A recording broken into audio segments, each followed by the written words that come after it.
Hello everyone, welcome back to the channel banking professionals make it possible. उम्मीद करती हूँ आप अभी इस सदमे से उभर गए होंगे कि आपका आरआरबी पीओ प्रीलिम्स का रिज़ल्ट नहीं हुआ है। ये भी एक सदमा ही था सबके लिए जिन्होंने पिछले साल मेंस में अपीयरेंस दिया था, इंटरव्यू में दिया था। क्योंकि ये सेशन सिर्फ और सिर्फ आपके कमेंट से ही उठा के बना रही हूँ, क्योंकि बहुत बार मैंने देखा है कि मैम मुझे लूज़र जैसा फीलिंग आ रहा है, मुझे अब लगता है कि बैंकिंग छोड़ देना चाहिए, बैंकिंग मेरे लिए बना ही नहीं है, मुझे एसएससी की तैयारी करनी चाहिए, रेलवे की तैयारी करनी चाहिए। तो इन सब कमेंट्स को पढ़ने के बाद मुझे लगा कि ये सेशन मुझे बनाना चाहिए। तो सिर्फ आपकी तकलीफ़ को किस तरीके से आप पॉजिटिव वे में कन्वर्ट कर सकते हैं, अपने निगेटिविटी को पॉजिटिविटी में कैसे कन्वर्ट कर सकते हैं, इसलिए ये वीडियो मैं आपको प्रोवाइड करवा रही हूँ। उम्मीद करती हूँ आपने चैनल को सब्सक्राइब कर लिया होगा, नहीं किया है तो करके बेल आइकन दबा लीजिए ताकि आगे वीडियोस जो भी आए उसके अपडेट आपको मिलते रहें। आपको प्रिपरेशन, स्ट्रैटेजी, मोटिवेशन सब कुछ एक साथ मिलता है आपको यहाँ पे, ठीक है। तो जिनको भी लग रहा है कि आईबीपीएस पीओ का प्रीलिम्स मेरा 2021 में नहीं हुआ, 3-4 साल से हमारा कोई प्रीलिम्स भी नहीं निकल रहा, तो जिनका 3-4 साल से कॉन्टिन्यूअस प्रीलिम्स नहीं निकल रहा, उनको एक बात कहना चाहूँगी कि आप अपना बेसिक सही कीजिए। अगर आपका बेसिक सही है तो आप स्पीड पे काम कीजिए। आपको स्पीड पे काम करने के लिए सिर्फ और सिर्फ एक ही काम करना है, आपको मॉक लगाना है, ठीक है। आपने मुझे पहले से अगर फॉलो किया हुआ है तो आपने सुना होगा कि मैंने बहुत मॉक्स लगाए हैं, हज़ारों मॉक मैंने अभी तक लगा लिया है और उसका एनालिसिस कर कर के ही मैंने बहुत इम्प्रूवमेंट की है अपने बैंकिंग एग्जामिनेशन के लेवल को, ठीक है। तो आप मॉक टेस्ट लगाइए, साथ साथ आप स्पीड पे काम कीजिए। स्पीड पे काम करने का मतलब है कि आप टाइप्स ऑफ पजल, कौन से टाइप का पजल आपको एक दिन में कितना करना है, सिंप्लीफिकेशन अप्रॉक्सीमेशन कैसे करना है, किस तरीके से उसका स्पीड बढ़ेगा, बहुत सारे वीडियोस मैंने उस पर आपको दिए हुए हैं, आप चैनल पे जाके उसको देख सकते हैं, ठीक है।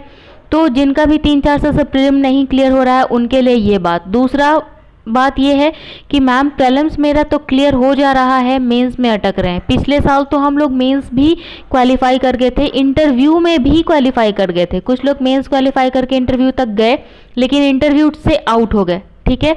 कुछ ऐसे लोग थे जो इंटरव्यू भी क्वालिफाई कर गए बट फाइनल सिलेक्शन नहीं हुआ, फाइनल जो मेरिट लिस्ट होता है ना, मेरिट लिस्ट से वो आउट हो गए, ठीक है। तो ऐसे लोग भी हैं और उसी में से एक इंसान ऐसा है जो कि मेरिट लिस्ट से आउट हुआ था। इंटरव्यू में 80 स्कोर थे, 80 आउट ऑफ 100, ठीक है। मतलब 16 नंबर था उसका 20 में। तो उस इंसान से मैं आपको मिलवाने वाली हूँ। उम्मीद करती हूँ आप लोग पहले मिल चुके होंगे, मैं पहले भी मिलवा चुकी हूँ। तो अगर आप नहीं मिले हैं तो ये आपके लिए पहली बार मिल लीजिए उससे। चलिए देखते हैं। जी हाँ, यहाँ पे आपको जो नाम दिख रहा है पूजा कुमारी, जो कि बैंकिंग प्रोफेशनल्स चैनल को रिप्रेजेंट करती है यहाँ पे, दैट मीन्स मैं हूँ, ठीक है। आपको यहाँ पे दिख रहा होगा result status of online preliminary exam. Congratulations, you have been provisionally shortlisted for online main examination to be held on 30 January, ठीक है। Prelims qualified. आगे बढ़ते हैं, अब आते हैं मेंस की तरफ। Result status of online main examination for CRP RRB 9 officer scale 1, again Pooja कुमारी।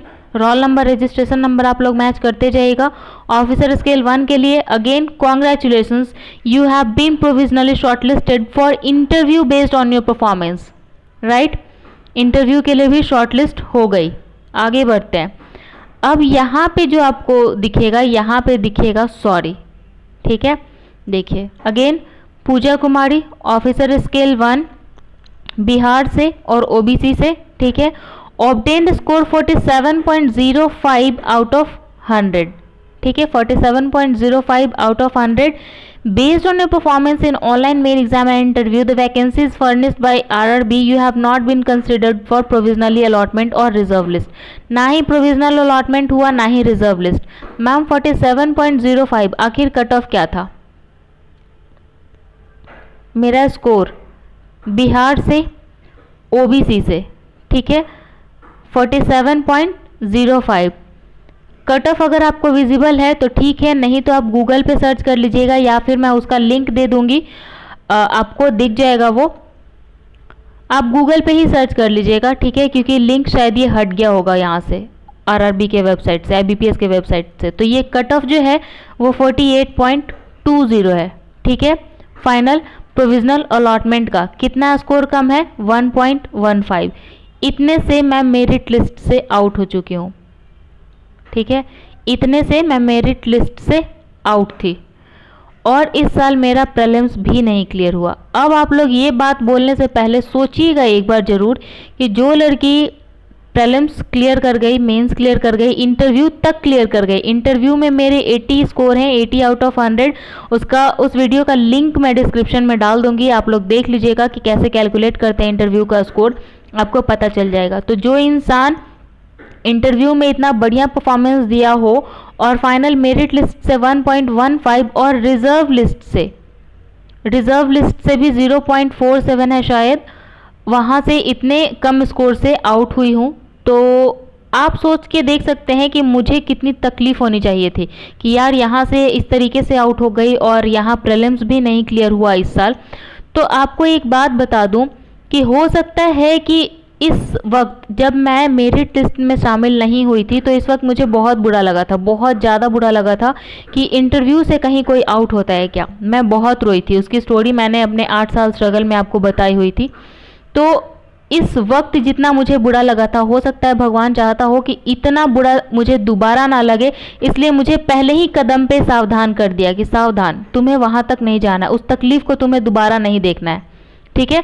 तुम क्या करो तैयारी, तुम अभी आईबीपीएस के एग्जामिनेशंस आने वाले हैं उसकी तैयारी करो, एसबीआई के एग्जामिनेशंस आने वाले हैं उसकी तैयारी करो, ठीक है। तो हो सकता है भगवान चाहता हो कि मेरा सिलेक्शन इन दोनों में से किसी में हो जाए।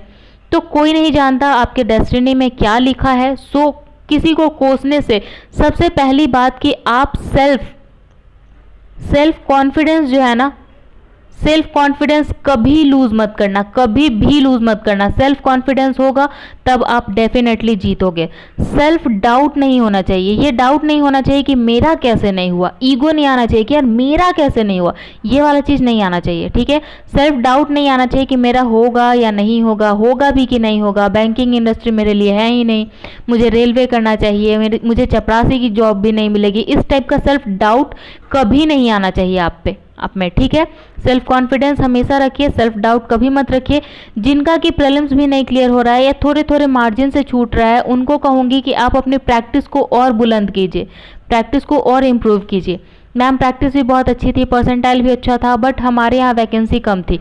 तो जिनके यहाँ वैकेंसी कम थी या फिर पिछले साल जो राजस्थान, गुजरात, यूपी वगैरह में हुआ था कि बीओबी ने लास्ट मोमेंट पे अपनी वैकेंसी आउट कर ली थी जिसकी वजह से कट ऑफ हाई गया था, तो इसमें कैंडिडेट की कोई गलती नहीं थी, ठीक है।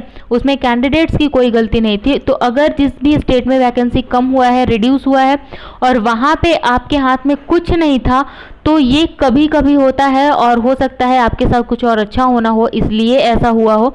तो उसके लिए भी खुद को दोष मत दीजिए, सेल्फ डाउट मत कीजिए, गिल्ट फील मत कीजिए, ठीक है। गिल्ट फील मत कीजिए, आप ज़रूर जीतेंगे। अगर आप में जज्बा है, अपने प्रैक्टिस को आप कंटिन्यू रखिए, आप ज़रूर जीतेंगे। कुछ लोग होंगे जो बोल रहे हैं कि आरआरबी पीओ मेंस की तैयारी हम लोग कर रहे थे, अब उसका क्या करें, प्रीलिम्स ही क्लियर नहीं हुआ तो मेंस का क्या करें। ये मेंस का तैयारी आपका एसबीआई क्लर्क मेंस में काम आएगा, आईबीपीएस क्लर्क मेंस में काम आएगा। आपने अगर स्टेट लेवल की कोऑपरेटिव बैंक की फॉर्म अप्लाई की हुई होगी, प्रीलिम्स क्लियर किया होगा, तो आपको वहाँ पे भी मेंस में काम आ जाएगा, ठीक है। तो उम्मीद करती हूँ कि अब जो आपका ये डाउट है कि मेरा प्रीलिम्स भी क्लियर नहीं हुआ, थोड़ी सी राहत की सांस आपको भी मिली होगी, क्योंकि ये जो कैंडिडेट, जो इंसान आपके सामने अभी बोल रहा है, आपको अपना रिजल्ट शो कर रहा है, आपने कल मेरा रिजल्ट देखा होगा, लाइव सेशन मैंने दिया था। ठीक है, मैं शांत हूँ, स्थिर हूँ, मुझे ये पता है कि कहीं ना कहीं ये लक फैक्टर यहाँ पे गेम खेल गया, ठीक है। मुझे प्रिपरेशन पे डाउट नहीं है क्योंकि मैंने अपने प्रिपरेशन में हमेशा 100% दिया है, ठीक है। हमेशा 100% देने की कोशिश की है। ये 100% हो सकता है, मैंने अपना जितना मुझे अभी तक इसमें बैंकिंग इंडस्ट्री का जितना भी नॉलेज है उसमें मैं कोशिश हमेशा रहता है कि मैं अपना 100% दूं। हो सकता है सामने वाले के अकॉर्डिंग वो 99% हो, 99.99% हो, बट यस मैं अपने तरीके से 100% हमेशा देती हूँ, ठीक है। तो मैं सेल्फ डाउट कभी नहीं करती और सेल्फ कॉन्फिडेंस हमेशा रखती हूँ, क्योंकि मुझे पता है कि मैं जब तक लड़ रही हूँ, कहते हैं या सच्चाई भी यही है कि जब तक आप लड़ रहे हैं तब तक आपको कोई नहीं कह सकता कि वो हार गया। जिस दिन आपने अपना औजार रख दिया उस दिन आप हार गए होते हैं। तो अपना औजार नहीं रखना है, आपका पेन आपके हाथ से नहीं हटना चाहिए, आपका रफ शीट आपके हाथ से, आपके सामने से नहीं हटना चाहिए। आपने प्रैक्टिस छोड़ दी मतलब आप हार मान गए, आपने प्रैक्टिस जारी रखी है मतलब आप अभी लड़ रहे हैं। और फाइटर कभी भी लूज़र नहीं होता, कभी भी लूज़र नहीं होता। सो उम्मीद करती हूँ सेशन हेल्पफुल रहा होगा, थोड़ा सा हेल्प आपको मिल गया होगा। अब आप इस चीज़ को रिपीट नहीं करेंगे कि हमारा लूज़र टाइप फीलिंग आ रहा है, ये वो कुछ करने का मन कर रहा है। कुछ मत कीजिए, दिमाग को शांत कीजिए, आज भर थोड़ा वक्त लेना है ले लीजिए, बट कल से फिर से वापस से तैयारी कीजिए। पॉसिबल हो तो आज से ही तैयारी कीजिए, करंट अफेयर्स ही रीड कीजिए, न्यूज़पेपर ही रीड कीजिए, बट यस तैयारी शुरू कीजिए। ठीक है, अगर सेशन हेल्पफुल रहा हो तो लाइक ज़रूर कीजिएगा, दोस्तों के साथ शेयर भी कीजिए ताकि उन्हें भी अगर यही इशू है, उन्हें भी गिल्ट फील हो रहा है तो उन्हें ना हो, उन्हें भी हेल्प मिल जाए। कोई डाउट, कोई सजेशन, कोई क्वेरी हो तो कमेंट सेक्शन में ज़रूर कमेंट कीजिएगा।